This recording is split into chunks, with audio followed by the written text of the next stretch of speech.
ថ្ងៃនេះខ្ញុំមានប្រធានបទមួយទាក់ទងនឹងការបដោតលើខ្លួនឯងពេលដើមមិញខ្ញុំចេះតែ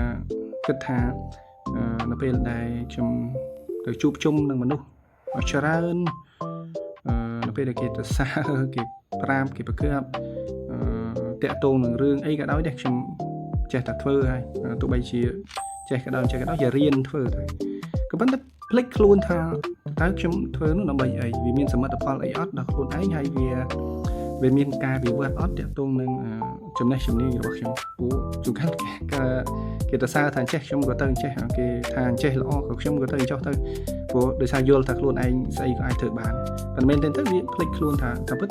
អ្វីដែលខ្ញុំកំពុងតែធ្វើអាម៉ាល់នោះដូចជាមិនបានឲ្យជាលទ្ធផលដល់ខ្ញុំទេអញ្ចឹងខ្ញុំសាកបដោតលើអ្វីដែលខ្ញុំយល់ថាវាជាសមិទ្ធផលថ្មីហើយក៏ជាចំណេះដឹងសម្រាប់ខ្លួនឯងឧទាហរណ៍ដូចខ្ញុំបដោតទៅលើរឿងគូរូបអញ្ចឹងការវិវត្តរបស់ខ្ញុំវាហាក់បីដូចជាបន្តិចម្ដងមែនតែវាប្រសើរឡើងដូចបងប្អូនបានឃើញពីរូបដំបូងដូចជាមិនសូវជាស្រស់ហ្មងប៉ុន្តែក្រោយមកខ្ញុំបានធ្វើវាកាន់តែប្រសើរនៅក្នុងជីវិតផ្សេងទៀតក៏ដូចគ្នាខ្ញុំគិតថានៅពេលដែលខ្ញុំផ្ដោតលើជំនាញណាមួយដែលជារបស់ខ្លួនឯងនៅពេលនោះមនុស្សនឹងកាន់តែស្គាល់ច្រើនវាជាជាងខ្ញុំតែងតែរត់ស្វែងរកឲ្យគេស្គាល់ឲ្យគេទៅសើទៅជាធ្វើតាមប៉ុន្តែវាជារឿងអត់ប្រយោជន៍សម្រាប់ខ្ញុំអរគុណច្រើនសម្រាប់ការ